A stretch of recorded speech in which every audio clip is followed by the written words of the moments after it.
The Graft, noun for working f***ing hard.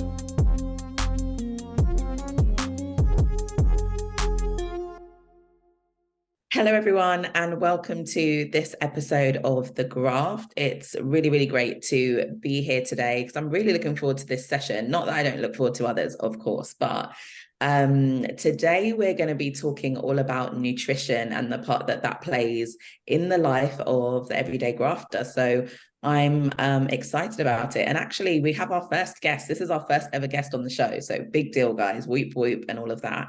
Our first guest, who happens to be my sister, Belinda Lartey, who is a nutritional therapist and who owns a company called Sutri Nutrition and Wellbeing, right? So that was the text. She was looking at me in the eye. Right. She's joining us today. And a lot of times, I know that Belinda, you know that you've been really fundamental for me in just my life and so just getting things in order, because I'm just all over the place when it comes to nutrition, and I'm always like, I'm too busy. And having you talk about this topic today, some people might be thinking, what is the relevance? Like, what has nutrition got to do with being a grafter? And so I think that we want to probably start there and just talk about you in terms of a nutritional therapist. Why is that important? Why is it relevant to the life of a grafter? Yeah. So thanks for having me on. I feel honored to be the first guest. I feel like I need to set the bar real high for everyone else, to be honest. I'm Belinda. Most people call me Belle. I've been working in healthcare, usually mainly on the research side, for over 15 years, and I've been a qualified nutritional therapist for 3 years. Qualified during the pandemic. It's a big achievement. So basically, I'm obsessed with health and us being well, and the things that help us do that and the things that might hinder us doing that. So, and being a nutritional therapist, I would like to preface that by saying that I am a naturopathic nutritional therapist, which means basically I look at things pretty holistically. So people often think about nutrition, and one of the first things people say to me, I'm just going to preempt in case anyone's got this question: how do I get rid of my belly fat? You're gonna can I do this, and what am I going to do to lose weight? And I want people to understand that eating and nutrition and what we consume isn't fundamentally about weight. Our current systems have got us to think about that, and our culture, but it's not about weight. It's about how you feel your body. It's about what you put into your body to get energy, for your mind to be able to work, for your hormones to be balanced, for you to be able to clear things from your system.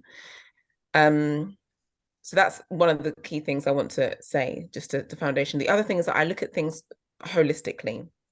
Naturopathic nutrition, yes, it looks at what we eat, but it looks at how we move and also how different things combine for us to be well. So the physical, the emotional, the mental, the spiritual aspect of living, and how those things combine and impact whether we are well or not.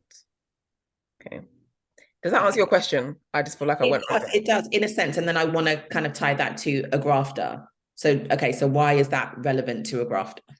So when I've gone into companies to speak before, and sometimes people are really excited to have you in, but you're not really talking about how we meet targets and stuff. So what are you doing here? And I have to kind of justify why I'm there.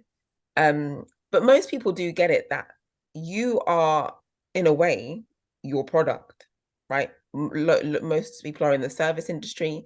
So when you are not at your best, how do you expect to give your best to your clients? You think about when you are grumpy, when you are hangry, right? When you haven't eaten, when you haven't slept properly, when you're being driven by your stress hormones, when you are fatigued, when you are exhausted, and then you come in front of a client and you're like, hey, I'm a great person for you to put your trust in.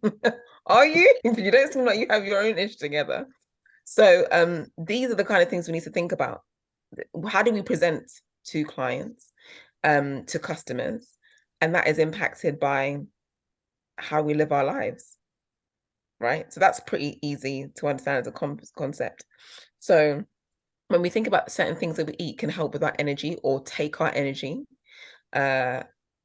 you know, we know that we all can think about certain foods that when we eat it, we're out. No one here is thinking after a Christmas dinner, I think I'm going to have an effective meeting now. And no, they're not. And those kind of things help throughout the day. But there are things that really help us to be at our best in terms of what we consume. And there are things that don't. And when I say consume, by the way, yes, a lot of the time I think about what we eat and drink. But like I said, I look at this holistically. So I'm thinking about, you know, what we take in with our eyes, what we take in with our ears, what our environment is like in general, because that impacts our mindset and what we put out, right? So all of these things are important to consider when we're thinking about being the best. Then you're grafting, what is the energy that you're running on? What is the fuel that you're running on, right? You want your engine and you to succeed and do really well. You're not eating properly, you're not eating, you're not sleeping. How would you be at your best? It's so confusing to me that we think that that's the way to go. I'll just continuously get 4 hours of sleep, and then I'm going to hit all my targets. And well, you first of all, you're making it more difficult, and secondly, you might hit it, but then you might also hit the ground straight afterwards, right? And I'm sure we've all experienced something like that. So there is a thing that exists that's called balance, and you can often reach your targets even more quickly if you periodically take care of yourself and put things in place to take care of yourself. Okay, so I feel personally attacked by Good. you, but you know, Good. whatever. I feel like you raised a really important question, which was that, like, what are you running off of? Like, what is the fuel that you're running off of? And I want to dig a bit deeper into that in terms of stress, right? So we obviously know that it's the stress hormone, and a lot of us as grafters would be like, I work really, really well under pressure, and you know, that's when I perform my best. You know, my back's against the wall, and you know, those are usually like commendable things that, like, I don't know, when you go for a job, you'd be like, yeah, I work really under pressure, give it to me, I'll have it, kind of thing. And generally, I think as grafters, one of the reasons why we identify as a grafter is because we push, we keep going, and we don't stop. We have this relentlessness about us. Now, in the sense of what are you running off of? Because I know for me personally, when I'm pushing, want to get the business, want to get this, want to do that, definitely my just eating generally goes out of the window. I eat for convenience, not anything else. Like, that is the main reason. Okay. So whatever is the closest to me, more convenient, yeah, it's not healthy, whatever. And then I also find that I obviously will eat things that are more unhealthy, like some biscuits or whatever, because you're just trying to get something to go to the next meeting or whatever it might be. I'm just trying to dig a bit deeper into, how do we even begin to like come out of that place? Because obviously naturally it's so easy to get in there. You're in a rush, you're just so busy. What is the best way to deal with the busyness of being a grafter? Like, in terms of stress and what we're running off of, how do we, I haven't asked you a direct question, but I hope you're getting a question from what I'm saying. I feel like that's almost like the only way to be in the culture of it, shall I say. Yeah. By the way, I've got a great question to come back on after this as well. So you have to come back to me afterwards. All right. Okay. So when I said about things being holistic, I'm going to say something now that I'm not trying to personally attack you and so on, but it's important to ask ourselves why. Why would you class yourself as a grafter? Why is that so integral to your identity? And what happens if you stop? And how terrified are you of that? These are the kind of conversations I have with my clients, right? And they're like, I just wanted you to tell me to eat broccoli. I didn't feel, but the thing is, things are holistic. And a lot of, like, maybe 80% of my clients, if not more, I'm saying, I think you should speak to someone. I think you should speak to a therapist. There are things there that you need to dig under. And the thing about stress and trauma, they're different, but they have similar impacts on our body, in that it tells our body that it's not safe, that it's under danger, in danger. So when you're always running, you're like, I'm great, and so on. This is what happens. Our body naturally has a stress response. It is supposed to have a stress response. That's how we live.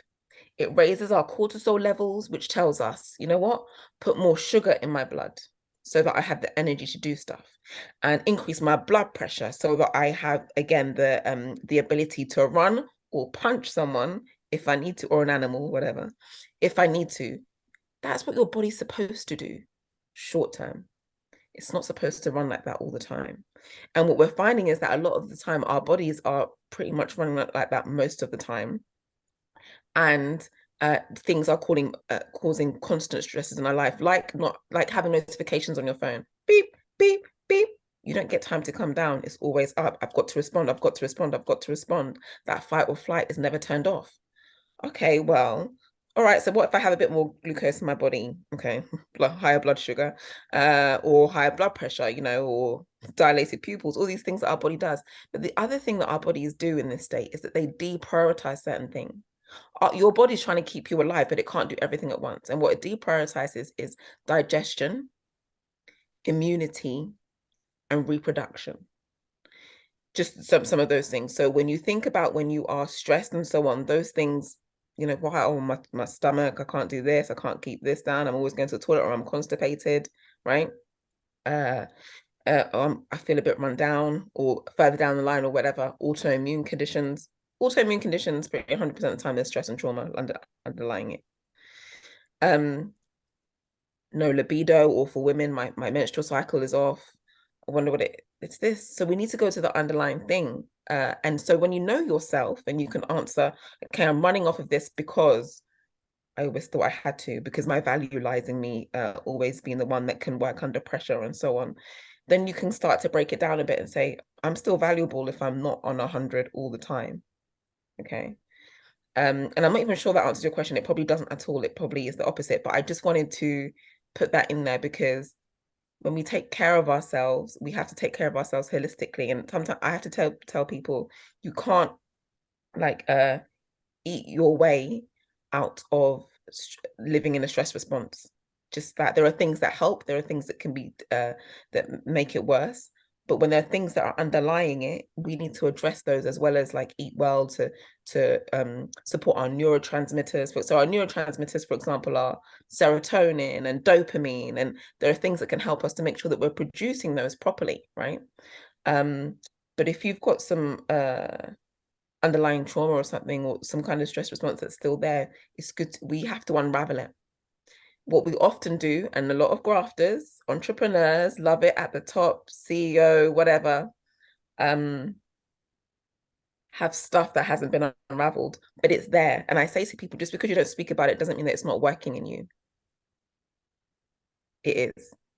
It just comes out in a way, no, I'm fine. I don't even think about it. It's working in you, because in your body's still saying it's not safe. Right.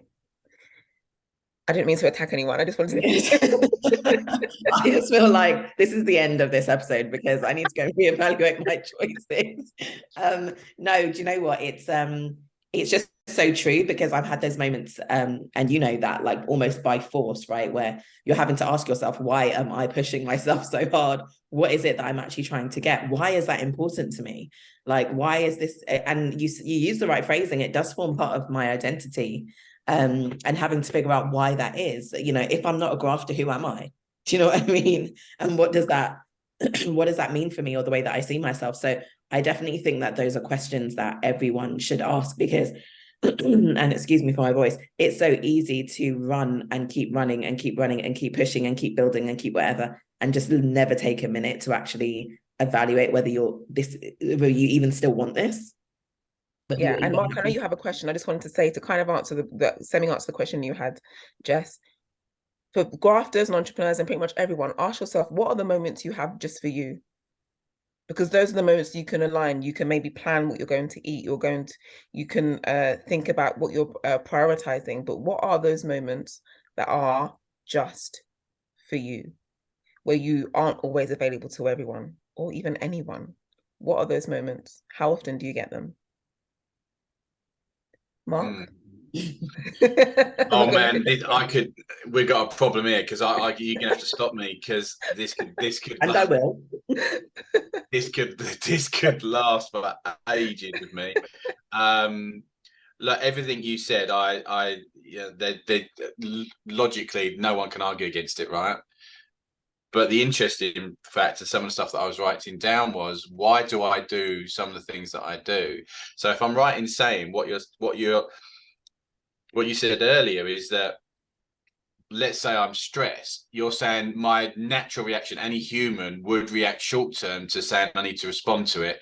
Therefore, let's say I'm stressed and I'm a little bit down about a certain situation, I know I absolutely respond by saying I need to feel good about something, and I go to something quite naughty when it comes to food, right?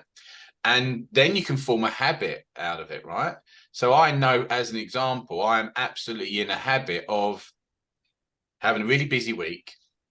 Obviously, down the week between Monday and Friday, there's going to be stressful elements of that week.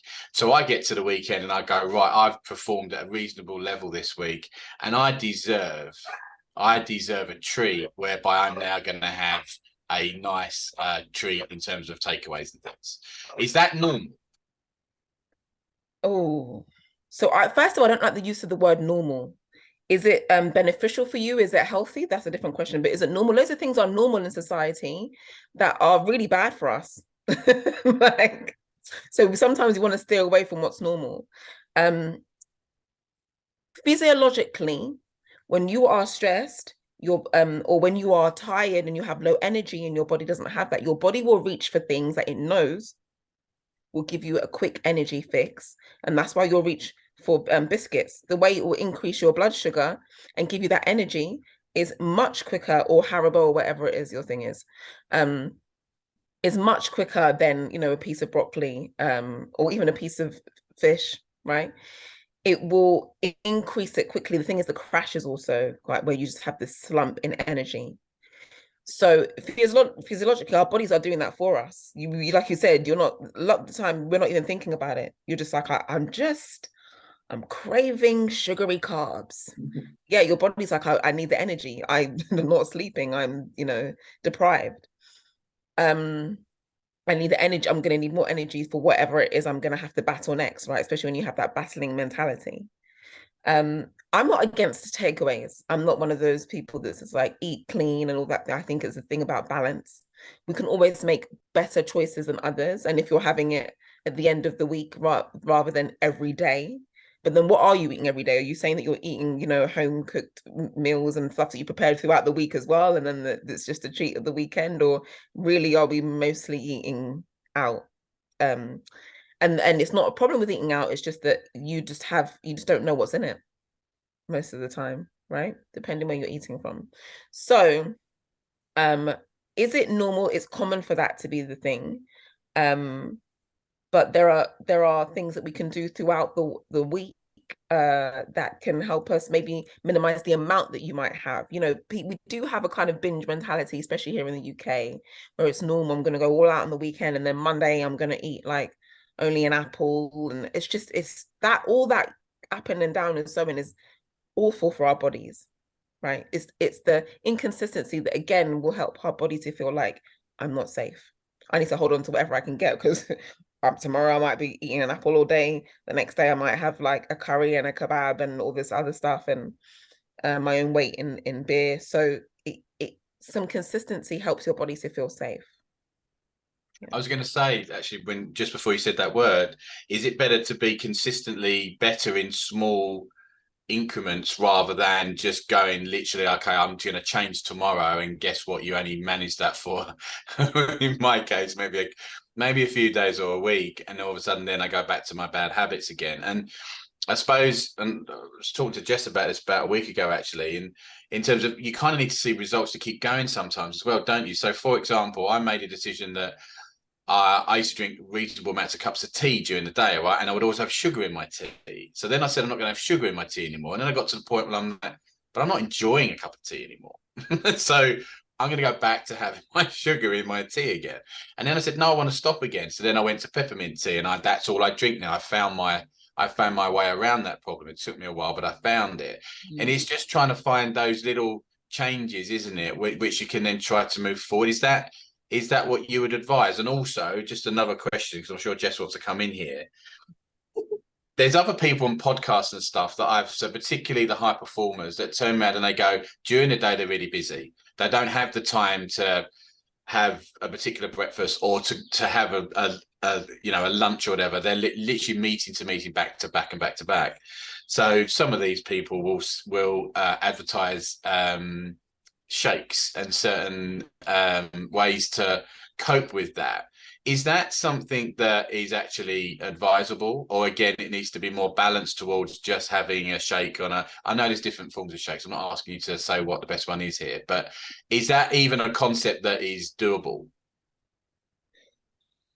Oh, I think I have to be careful with certain things and also not to upset my sister, because we have a a particular shake brand that we have an ongoing joke about, but I won't mention that. I'll try my best not to. So yeah, small changes are the best. When I work with clients, for example, I say, okay, for the next 2 weeks, we're just upping your veg. There's all this stuff you want to do and stuff, but let's just get you in a habit of this. Once you've laid the ground with that, then we can build up.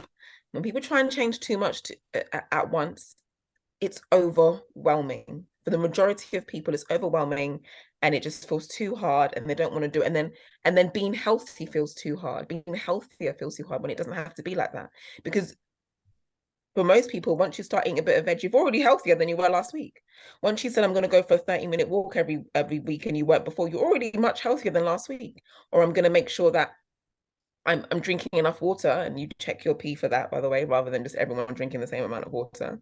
You're already healthier and doing things that are better for your body than you were last week. So that's great. And make a note of the changes. A lot of us have stopped listening we don't even know how to listen to our bodies. So we don't know whether it's, oh, this is what it's like to be hydrated, or this is what it's like when I'm rested, or I feel full but not over full. We don't know how to do that anymore, right? So many things tell us, like, no, don't listen to your body. Our body is always speaking to us. So yeah, small, a little bit every day. If you decide, oh my God, there's so much, but I'm not going to have sugar in my tea, and I'm having peppermint tea now. Well, it means that you're having less caffeine later in the day as well. Things like that. The peppermint for most people is really good for digestion and a bunch of things. So that's something you're already doing. And just by taking out one thing, probably having less crashes throughout the day with the sugar and for your blood sugar levels. So that's great. Then later you might say, I'm gonna move a bit more. I'm actually gonna have protein with my food, with everything that I eat, which is one of my basic tips. I'll probably go on to that later. So yes, do it gradually rather than do it like that. New Year's resolutions, I don't get that. Well, the traditional way of doing them, they're like, I'm gonna go for a run on January the 1st. Why would you? It's dark, it's cold, you're probably hungover or like feeling a bit rough. Why would you say that? And for some people it works, but for most people it just plateaus off. Yeah. So we also need to think quite seasonally about what we aim to do as well. And sometimes people don't think about that. The season in your life, and literally the weather seasons and so on. I've forgotten the second question because I get obsessed and I go on off a tangent. It's about the shakes, whether they Okay. actually is that even doable? It's people are doing it. What I would say is, even with smoothies and things like that, I don't like people to become reliant on them. I want people to have optimal digestion. And part of digestion starts when you start chewing your food. So when you chew, the messages are already been sent up, food's coming to further down your digestive system, and it starts releasing those enzymes. If you're gulping, it doesn't give time for your digestive system to be optimal. And I like all the systems of your body to be as optimal as possible. If someone's not eating at all any day and it's something to help them, then it can be useful. But ideally, I'd say that, like, a lot of these people, they're earning a lot of money, so you can probably afford to pay someone to make sure that you're fed properly. Like, it's okay to chew. Like, when we get to the point when we don't have time to chew our food, we have to, like, is this culture worth it? I think it's a valid question. Like, I'm just so busy that I just don't chew food anymore. Like, when you say it out loud, like, we have to question why we're doing this. Take 20 minutes, 15 minutes to chew your lunch that probably someone else has prepared for you, and it makes you feel better, right? So that's why I wouldn't recommend living off of shakes. Okay, that's me personally. Next question. It's okay to chew. That's what I'm tagline. I feel like Mark's probably got more questions and he's holding himself back, which I appreciate, by the way. But while we're on that topic and of this, not on the chew bit, but on more on the this hustle mindset, okay? This like, I'm hustling and focus on this, because also like when we're growing businesses and when we're entrepreneurs and stuff, we do have this mindset that, yeah, this is just the sacrifice it takes, you know, right now in my life, like I'm just going to work as many hours as God sends. And these are things that, you know, we literally hear people say, because this is just short term. So this is just a short term, really intense moment. And when I get there, then everything will be great. I'll be financially free and life will be perfect. So in a sense, this is kind of like the way that everyone is working. We're grafting in a really, really intense way because that is what we know. That's what we've been taught. That is, you know, any successful like person, or I don't know, other podcasts that you listen to, that they'll say, yeah, I just grafted, I just did this, just nonstop, just on the no days off, you know what I mean? And it is that mentality. I think even with health and fitness, it can be that mentality, like working out every day, no day, you know, it can be like that on both sides. So I guess with this hustle mentality, this hustle mindset, like what would your take on it be where nutrition comes into play and just making sure that we are able to be well in ourselves? For me, I don't know many people that are in that hustling place and working all the hours that God sends and feel well. That's my drop. So what you're saying is that it's worth sacrificing being well to do this. And people say short term, until I reach this goal. Does that goal get shifted? When you get there, are you fully satisfied? Or is it like, actually, it's the new goal? So this is what I say, go to the underlying thing that's driving you. Don't fool yourself. You can fool me if you like, but don't fool yourself about what's driving you, because you're wearing yourself down, and for what? You know, I read a lot around this area, and I've had to experience this myself, where my body just broke down and my hormones were out of balance, and I'm still managing that now, because I was the kind of person like in a new job, got to excel. But also I was pretty obsessed. One of my outlets for stress was working out. Worked out 6 days ago. I had 4 hours sleep. I'm going to work out, do a really hard workout, go to work. My body at some point said, no, mate, we're not doing that. And I had to slowly recover it back. And I see it all the time. I see it like most of the people I see. That's what's happening. We make a decision consciously or subconsciously that we are going to sacrifice being well for a period of time, but it's actually for quite a long time. So again, I asked, what's driving that for you? I think the other thing is that what we don't understand is that rest is an important part of excelling. We've been told and we've been tricked. It's a very good capitalist tool to tell us that when you rest, you are weak, right? And when you rest, you will do worst. People that work out properly, that are trained, rest is an integral part of what they do. People like, you know, movie stars, and they work out, oh my God, he's jacked. Yeah, because when he was working out really hard, part of his prescription was that he had to sleep for 10, 12 hours a day. That's how he got those results. People like, we don't understand the importance of rest and how it actually helps us to be better. We're just like, we're sacrificing but no, you're actually sabotaging yourself. There's no way you can get there without resting. Let's not even think about what we sabotage and what we sacrifice in terms of our relationships by doing that. I know people whose parents worked, their dad worked, often dad, sometimes mom, really hard and so on. So I've got this and I've got that, but they didn't have that relationship with their parent. Is it worth it? I don't know. They've got money and they're rich, and some of them don't even need to work now. But their relationship with their parent is impacted. I think that's when it borders obsession, doesn't it? That the graft moves from graft and working hard to a bit of a serious problem where it is an obsession, and that then interferes with their own personal life. And I think there's probably lots and lots of cases of that. I would say, Mark, controversially, vast majority of every one that I meet, entrepreneur, without a doubt, it eats into your personal life. Okay, that's fine. That's a sacrifice I'm willing to make. But people don't realize when it's an obsession and when it's just like a great work ethic. Yeah, I agree. I definitely don't know personally when I crossed the line. Definitely crossed it. Definitely danced on it a few times.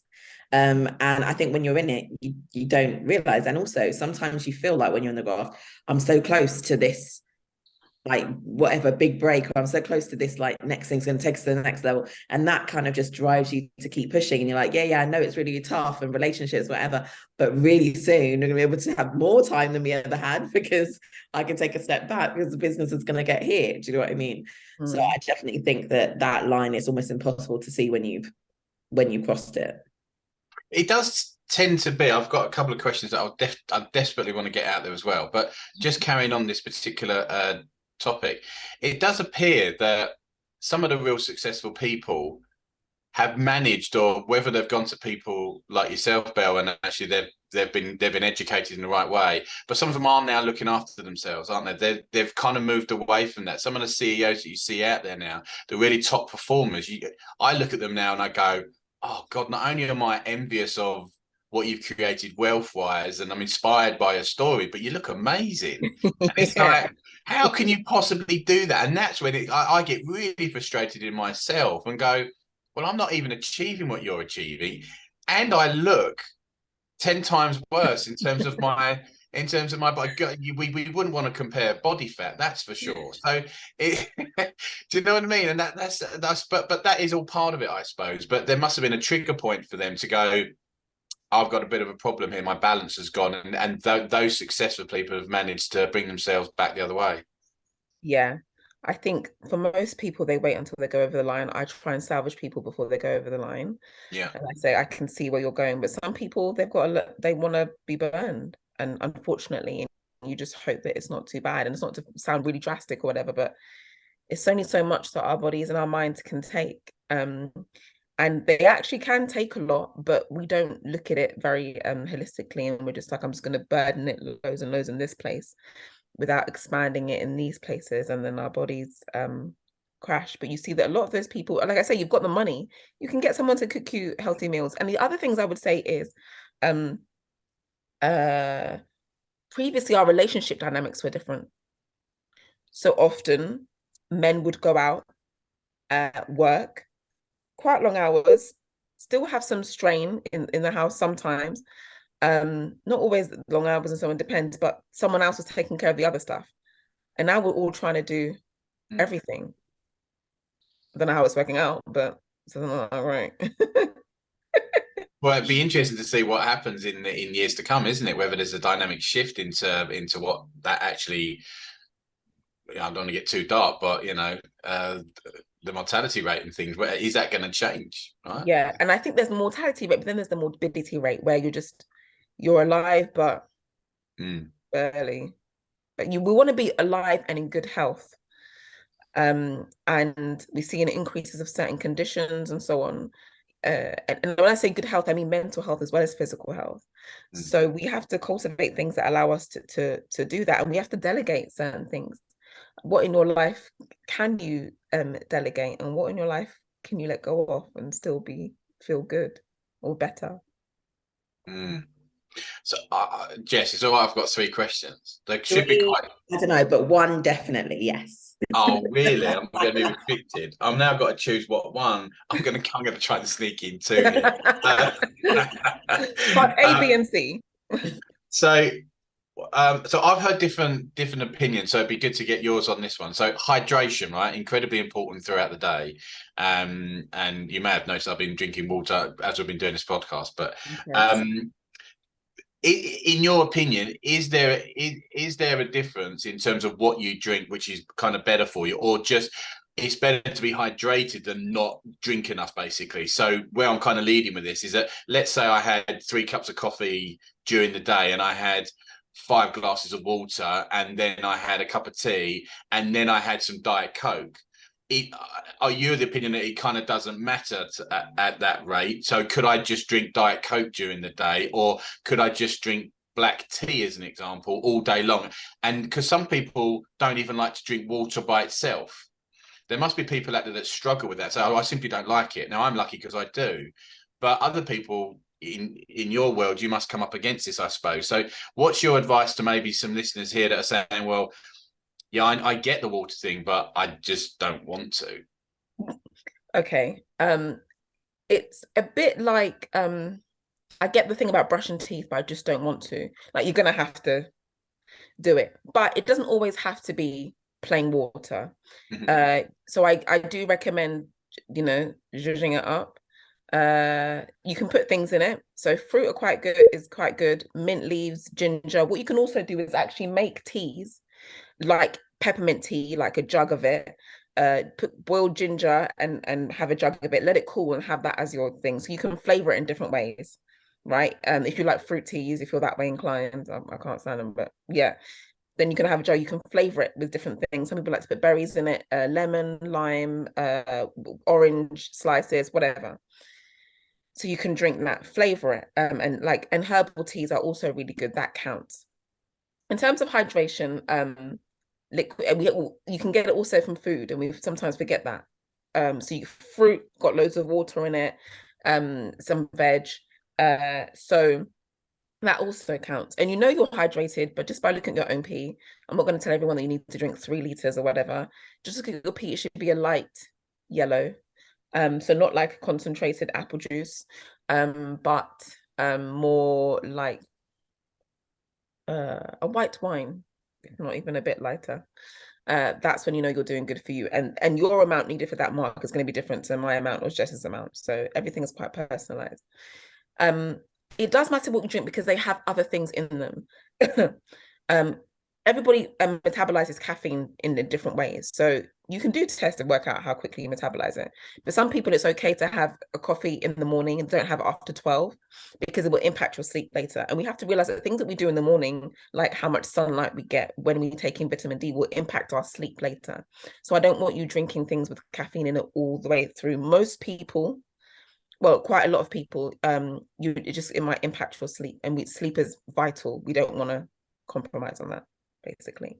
And also they can have other things in there that can work with your blood sugar levels, that can make your body think it's eating, but it's not, or it's taking in nutrients and it's not. It can confuse the digestive system and your hormones. So that's what I would say in terms of certain drinks that might have certain additives or artificial sweeteners and those kind of things. That's why I would steer clear of those. Okay. Jess, am I allowed As in to having them all day. You can have like one here and there, but I wouldn't rely on it all day. Yeah. Don't want your last drink before you go to bed to be like a diet soft drink, soda drink, let's say, that has to be prized from your hands. Like there are other things can be drunk. Right. Yeah, I mean, this is really good because I think there's some bits and bits and just little helps and tips in here for people as well. Like the white wine thing just made complete sense to me when you said that, actually. So that's a good marker, right? I now know what I'm looking for. Absolutely going for the white wine. When you just look at your pee when you don't just always like, I've got to drink white wine because it'll make my pee. No, I know. Don't try that trickster stuff. And it's my last one is that, so I'm certainly I'm trying to make some small adjustments in myself at the moment. It does seem to be working a little bit. That when I go to eat, if I haven't eaten enough during the day, I'm really hungry. And guess what? When I'm really hungry, I eat faster. When I eat faster, I eat more. I've seen that in myself. So trying to slow myself down seems to be helping a little bit. And I just wondered if that was something, a nice helpful tip for people. I know they say you should chew X amount of times. You're like, that's impossible. No one chews that much. But yeah, I wondered if you had any advice around that. Yeah, I get teased because I'm a chewer. And I have been for years. So sometimes people look at me, they're like, are you still chewing that? And I'm like, yeah, there's still food to be chewed. And I look at people that chew their food 5 times before they're swallowing, and I'm like, your digestive system has so much work to do now. But that's being a nutritional therapist. And you want to, like I said, chewing is part of digestion. So do that part, let it do its part, and the other part does its bits. You're right. And it's nice when people notice things about themselves. And when you're really hungry, you're like wolfing it down, and then your body doesn't even realize you're full until you've eaten everything in sight, and you're like, I could have stopped about half an hour ago. So take your time with chewing and enjoy the food. And sometimes if you are sometimes the worst things you have to get home and maybe you have to cook something and so on. Have stuff on around that you can you can eat whilst prepping, like carrots and some hummus and something like some cucumber. I don't know if you can get them in the supermarkets or wherever you shop, but whatever you can get, some peppers, something that you can eat whilst cooking, just something so that you're not, when you go to eat, you'll not ravish the whole thing. Yeah. No, I've definitely found that's been helping me lately. I've got so many questions, but that's I'll come back for another session. We'll come back. We'll do a private session, Mark. Okay. Yeah.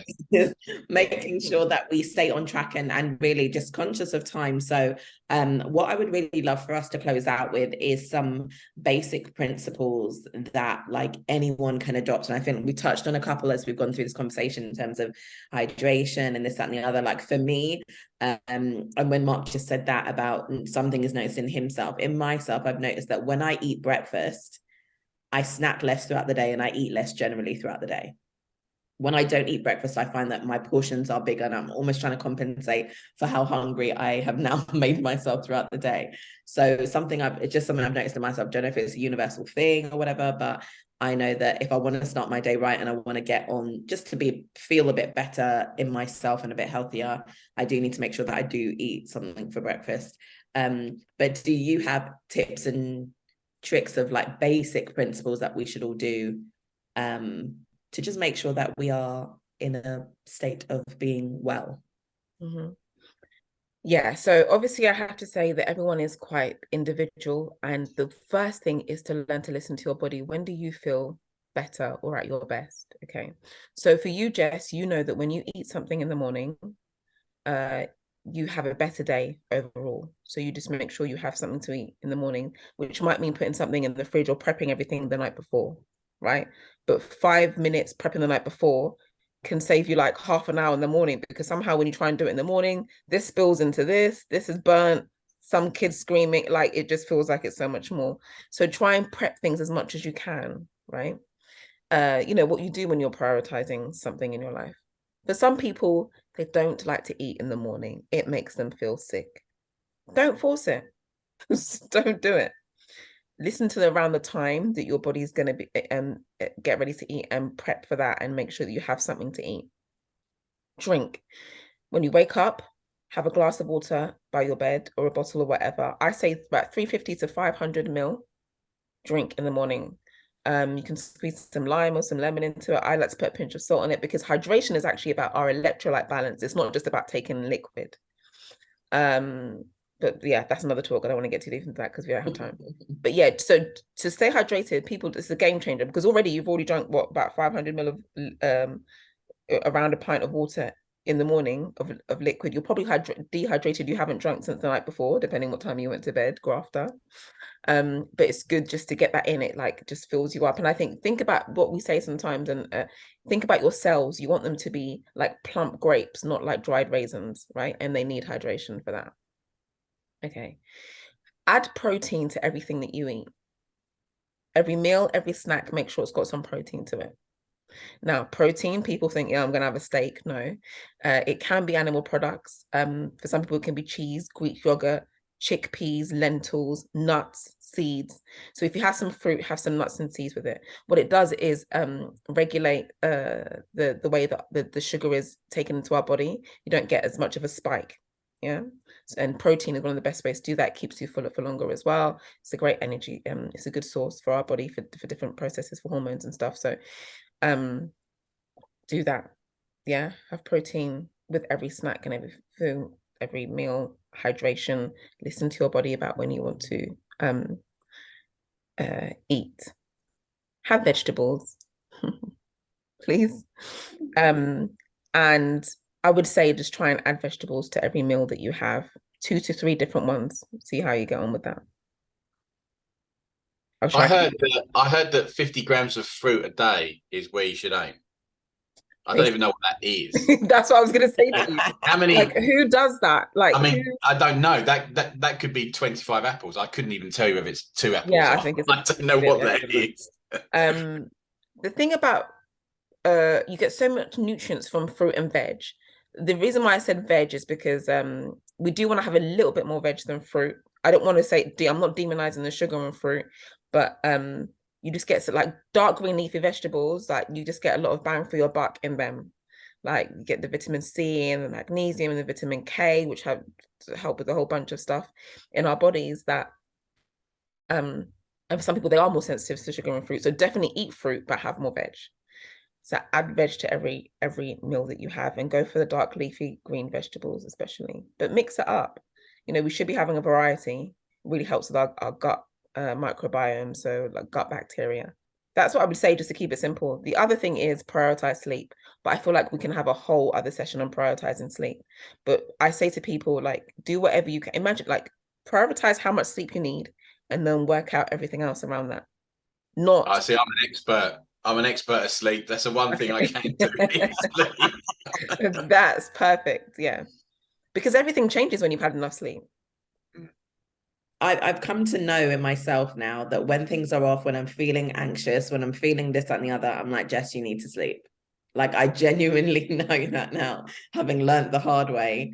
Do you know what? I wouldn't be having these thoughts if I had slept properly. So let me just try again tonight. And I'm one that sacrifices sleep really easily, as in, let me just stay up 1 extra hour and just finish this email, or like, let me just stay up and just like get these ideas done to like, and I can just do that to the point where it's like an hour into my bedtime, 2 hours into my bedtime, and my kids wake me up. So I'm jolted out of my sleep. I never wake up just because the sun is up and it's like, feels great. Like, it's literally always open the door, Mom, is it time to wake up now? I'm like, well, apparently, do you know what I mean? Apparently it is now. So because I know that they always do that, I really should be sleeping earlier, like knowing that that's what's going to happen. So for me, sleep is one thing. You've mastered it, Mark. I definitely need to work harder at really being disciplined, creating a boundary around that time for myself. I did that for a certain period of time and then I kind of fell off. So I definitely need to do that again. But thank you so much, because I've loved this episode. I feel like we could have so many episodes branched off of this, because to be honest, like, we've only scratched the surface. But I will let you know what I've taken from it.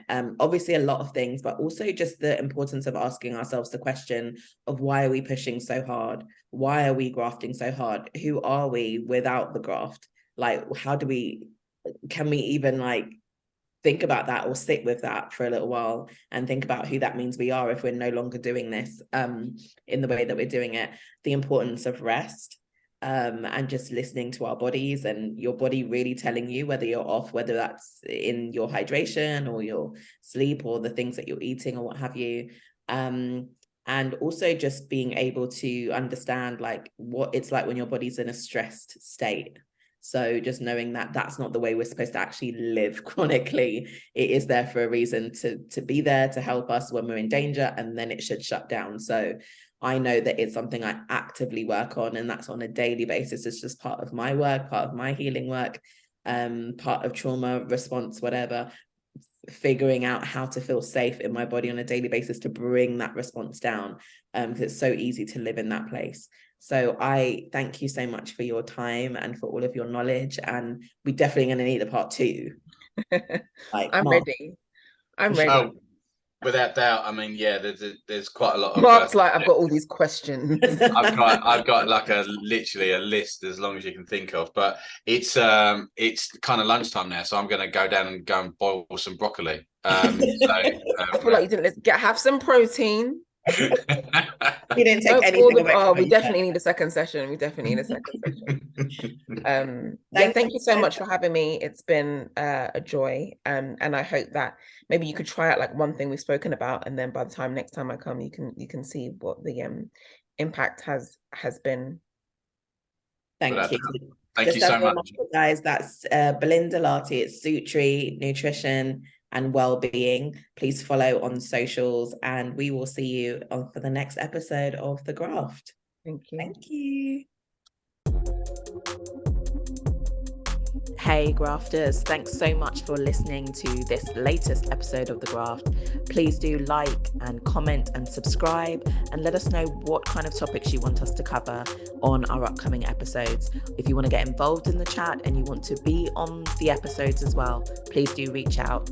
Again, our email address is hey@thegraftpodcast.co.uk. Thanks so much.